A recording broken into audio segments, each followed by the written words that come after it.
I guess you're ready. Hello, Tatiana. I'm Yes. not asking how is the weather back in Spain, because here in Strasbourg it's raining, so I don't want to know. It's better. Well, it's definitely better here in Spain. It's very sunny, and the last couple of days was almost summer, like 25 degrees on the streets. So yeah, So we are in summer let's again. talk about aviation, because about the weather, Yes. I definitely, you're in better position than we are actually. So let's skip this issue. We talked about a lot of news, and I found out about a lot of specific things in Spain FBO, but let's go back to something serious. We know that you have amazing network in aviation industry, let's be honest. But my question is, does great network means easy contract signing? Do you have any issues in general with contract side at FBO business in Spain especially? Or is it a common problem, let's say, for all the industry? Is it specific to Spain situation? What is the real and true situation with networking and contract signing? Well, actually, it's a very important and interesting question. I think I will talk, first of all, I will talk from the, let's say, the user experience, okay? And what really I can find and encounter in my daily operation and the problems we might be having here. So talking about this, yes, we should start, I think, with the understanding that gaining a client's trust and getting getting them interested in the services you provide, the services you're offering or selling to them, a lot of time it's very time-consuming process. So sometimes it takes months from the first email with the first offer or economic proposal to signing this draft agreement. As we always say, as you just mentioned as well, our aviation sector, our niche, and specifically our grant handling, BZAF aviation, or whatever we can call it, is very, very different, you know. So my background includes dealing with commercial activities and scheduled aviation, and working in major contracts as an airport ground handler with companies like Emirates, Qatar, or Ryanair, for example. And when we talk about those agreements on the commercial side, the famous IATA SGHA, which seems to cover almost, you know, everything, it's quite generic and highly modifiable. But nevertheless, I must admit and say that it's very indispensable and important for scheduled and commercial aviation. So why is that? I think it's because of the cost structure and the guarantees it provides for both parties. So why is that? When you have a yearly volume from the airline, you calculate your needs, you put your cost on the table, you see how much stuff additional you need, ground service equipment and other services or whatever, and you put all the cost to the operator. You add your margin, typically around 10%, for example. Then you negotiate prices. When the operator is disagree, for example, at the first stage, you review the costs. You allocate fewer staff, you review the service approach, maybe you remove some ground equipment, which is not necessary at all. So you go again, negotiate again, and go to the same operator and say, this is the new price. If operators agree, wonderful. You go and sign the new contract. When it comes to general aviation, when it comes to our aviation, it's very, very different. And I want to share my experience. As I said just before, I don't intend to generalize or claim that this is the case for everyone and in every country, you know, Tatiana. And no, but it's important because when you talk and when you tell the real situation with your company, or let's say in on Spanish market, it will be let's say a kick off for everyone to compare the situation, to share the experience, and maybe to see what needs to be done.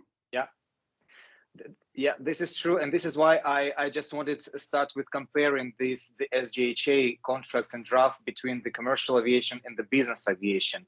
It's likely the same, but not the same, you know? So just to like give you the clear example of how SGHA applies in relationship in commercial aviation, where, you know, well-structured contract or well-discussed contract guarantees functionality, service, standards, compliance with the liability and its limits, and of course, benefits for both parties. In business aviation, it's way different. So why? When, well, we're trying to apply the same SGHA in our activity as well, but the problem is that from the very beginning, we don't know what traffic the operator will bring to us, neither the frequency. So that being said, we assuming from the very beginning some risks. So partly it's normal because, you know, we're talking about non-scheduled general aviation with requests for high quality, sufficient staff, always new equipment, VIP services, lounges, and FBO. That is absolutely fine. This is the business we are providing and offering to the clients. Our facilities, staff, GSE are always ready to provide all of this. But another interesting fact appears when we are dealing with this VIP operation is this no exclusivity clause, which operators mostly like to put in conditions. I will explain. That comes when we are dealing with this VIP world where the pilot can decide, the aircraft owner, of course, can just turn his mind. The broker can decide and say who they want to fly with, and even sometimes flight attendant who, in another day, didn't like your catering, they decided to suggest, you know, to use another handling agent. So this is where we know that we have to be flexible. This is part of the rules of the game because those are, this is the reality of business aviation, not scheduled, and we have to be flexible and accept there are a lot of players in the middle who somehow can decide. But this is the theme, my question. So why don't we agree, for example, on certain amount of flights operator could operate out of the contract? Let's say just out of the blue 5% or 10%. And if they exceed, maybe they have to cover these costs, or maybe the prices will increase, just non-compliance, you know? And this is really sad that after all the effort you put on the negotiation, on relationship, maybe investment you have to make to be able to attend this operation, you can see this client tomorrow flying with someone else, you know? And why is that? I will be honest, why? And at least in my opinion, in my experience, generally is because a lot of times we are afraid to impose conditions. We are afraid to insist because all agents are working the same conditions, you know, and as a result, many competitors simply taking advantage of maybe sometimes even build their commercial strategy on just waiting to the client to come to them because they suddenly don't like or will change their mind or broker will ask. So as I mentioned before, it's not within my competence to discuss and say how the legal document should be because I'm not a lawyer, I'm not a legal advisor, you know, but this is my experience in what we are living. So, but the one thing that worries me the most here, another one, is the payment. Yes, I think you heard about the payments issues in this in our As in I'm our coming reality, from right? business aviation myself, I know Yeah, that it's a very, very painful issue for yeah, everyone working in business aviation. So I yeah. know what's in. So I can tell, even though there is a specific paragraph, part in the SGHA dedicated to payment methods, we still have a lot of problems and issues there. When paying before the flight, before aircraft departs with a credit card, perfect, everything is okay. But 99% operator would ask you for a credit. And this is one of the most important conditions operator normally just put up front of you, you know? So, okay, that is fine. We can give you credit. But the problem comes when, again, out of the same fear of losing a client, we can't add a penalty clause or penalty for non-payment or late payment, for example, you know? So as a result of this, you can see more and more publications in social media from debt recovery companies like Blacklist, for example, with impressive debts that supposedly shouldn't happen in aviation, where money is not a problem, as a lot of people think, you know? Yeah, but the worst part is that despite owing money, a lot of times those companies continue flying. This is the problem. And often they owe you money, they owe you some outstanding invoices in place, and you can see them still flying at the same airport, just using another handling agent. So yeah, this is what it is.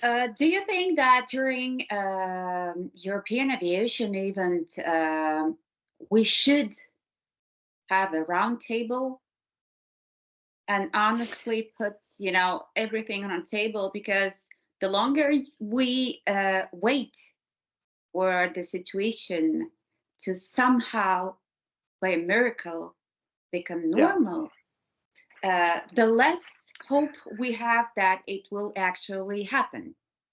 Because you're putting a lot of effort in everyday job and doing something better. I've seen, if I'm not mistaken, I've seen recently that you got new equipment actually, and you are number one ground handlers in business aviation in Spain who has that. I didn't call you immediately, but I will use this this chance to tell us more, because as I see, you are non-stop doing something, improving equipment, training people, team, as you told, to be non-stop on the highest level, and so your clients would be satisfied and very happy with the services, and you're dealing with the back office with contracts and payments. So let's go to the positive stuff. Tell me about the new equipment you got. Yes, exactly. We've been a first company in handling company in Spain as a handling agent to introduce this kind of equipment. Very cool, very fancy, modern, small actually, because we used to have these big machines, pushback tractors, you know, and this is towerless equipment. So it's guaranteed maximum aircraft safety. And this model particularly, I like it very, very much because its capacity is up to 60 tons with this unique 360 degrees approach to the aircraft, you know. So it's controlled remotely. It's actually very, very interesting and cool to watch how it's being operated on the ground, because it's every time I can see it, our staff using it, it reminds me when I was a kid and was playing with this remote control small car. So it's like it is, you know, so it's controlled by the small remote control. We already have one fully operational in Barcelona. Another one is about to be introduced in Alicante as well, and 3 more to come. Yeah. Congratulations. I hope I will see small videos from your staff dealing with that brilliant equipment, because, you know, everyday life of ground handling is something very, it's a part of mystery, you know, it's a backstage part of mystery. But if I'm not mistaken, we discussed last time that there will be some tenders. It was Barcelona and Madrid, if I'm not mistaken. Yes, what you're is right. the result, and did you get the best of? Thank you very much for reminding about Barcelona and Madrid tenders. Yes, as we discussed in the first episode, I will repeat myself a little bit. The FBO landscape in Spain and conditions are quite different comparing to other countries. So in Spain, the terminal owner is AENA, Airport Authorities. They launch a tender from time to time, and for this building management. And thanks to the support of our partners who are also operators of ground handling in Barcelona and Madrid, we secured our license to work under the same conditions in the same buildings for next 5 years. Yes. So Congratulations. thank you very much. However, it's going to be some additional things added to this functionality, because we have some commitment before AENA and authorities to make some investment of certain amount of money for the terminal improvements, VIP facilities renovation and stuff.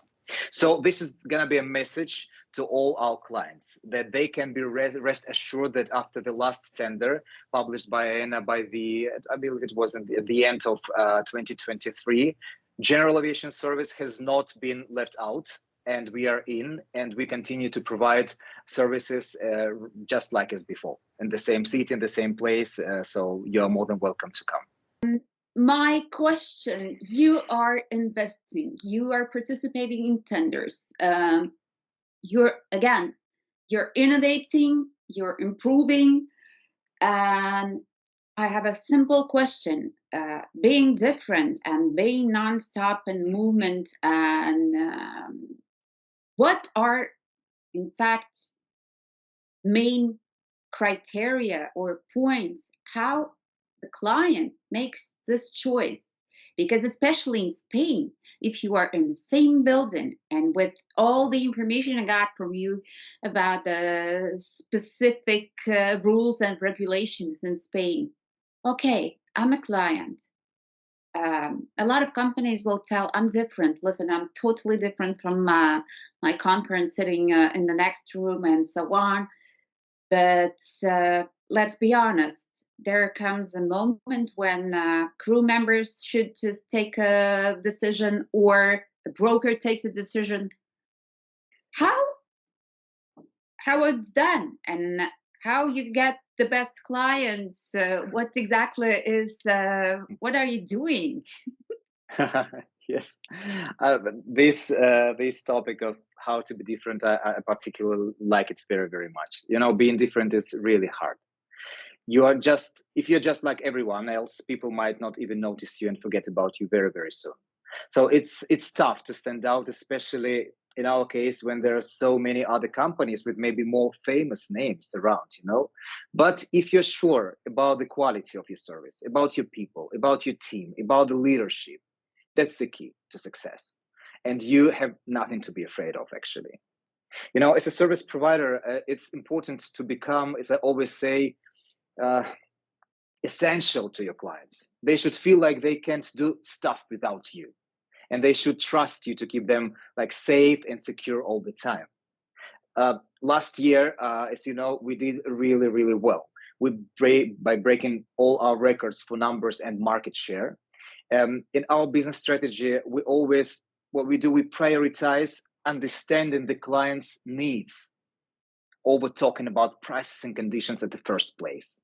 So I think it's about figuring out what the client actually wants, meeting their expectations, and not just being a regular service, you know, provider, but becoming an extension of the operator on the ground. So as of today, our network is only in Spain, and this is why we are different. It sets us really apart. You know, there's been some recent news about some new players coming to Spain. Yes. New handling agents, new handling companies, but these make us feel stronger than ever. Why? You know, knowing your area, knowing your territory, knowing your place in your country, it's very crucial. So control 9 airports or 29 makes a big difference. From my personal experience, knowing many people in the industry, operators, owners, even passengers in this aviation, I know that the first thing they're looking for in the first place, it's not international network or renowned brand, but the personal attention. So I must say right now that thanks to the very talented management of our CEO Alberto, our managing director Juan, all other directors, General Aviation Service nowadays doesn't need any structural change or to be put up for sale. Ensuring our growth and continuing to guarantee what is most important nowadays is stability. So, you know, as we just been talking about Barcelona and Madrid, in the end, all of my competitors, as you just said, there are a lot of us at every airport. We work under the similar conditions, so the same building, we're sharing facilities, VIP lounges, even sometimes the ground service equipment, etc. But I think the response to this question would be being different means today, in our situation, being stable. And this is stability that what we offer into our clients. You see, I would say you're offering not only stability, but for me, it's a peace of mind, because your client can be relaxed, whatever he is, knowing that the quality is there, people he knows they're there, knowledge, and even crisis management, whatever happens. I mean, for me as a client, that's essential. If I know that the service provider has my back, Exactly. I'm quite sure he can be very much certain that I will not live for anyone else. My last question for today, I want to know easy thing. What you're participating in aviation event, you're flying back home. What you're bringing from aviation events each and every time? Yeah, you know, I'm, as you might see in my social media, I'm a huge fan of all these aviation events related to business aviation. I'm trying to be everywhere, and if time allows, I try to attend all of them. For me, each event has a special value, actually. Obviously, when we attend events like Air Charter Expo, NBAA in United States, eBase Geneva, MIBA Dubai, the main mission, of course, is to represent your company, to bring information to the market about your services, latest news, and why we are different, as we talked just before, you know, from others. But for me, it's also learning opportunity, really learning opportunity. And why? Because, you know, over this course of 2 or 3 days, you get to connect and talk with so many people. And for me, there is not just high-ranking executive with specific roles in their companies, but they are source of learning new things that make me better professional and give me new ideas to bring to my day-to-day operation back home and in my company I'm working for. And answering to your question about what I bring back from all those events when we're doing all these trips and travels around the world, well, the truth is that I bring back home friends. I knew that. Yes, from the beginning, you know, of my career, I always said that you first have to establish a good personal connection with the person, with the individual, connect on even emotional level. And then if you can see that the chemistry is good, you can try to sell something. And if you don't sell anything because it's not the right time or person is not interested in what you're offering to them, that is okay, leave it. And keep talking and maintaining conversation about their life, if you're close about the kids or problems or whatever, you know. So when this person you just talked to, they back home, they might not even remember which company you work for, but they will remember how nice and sociable you are, how you are smiling. Right in the moment they will be touching your business card, you know.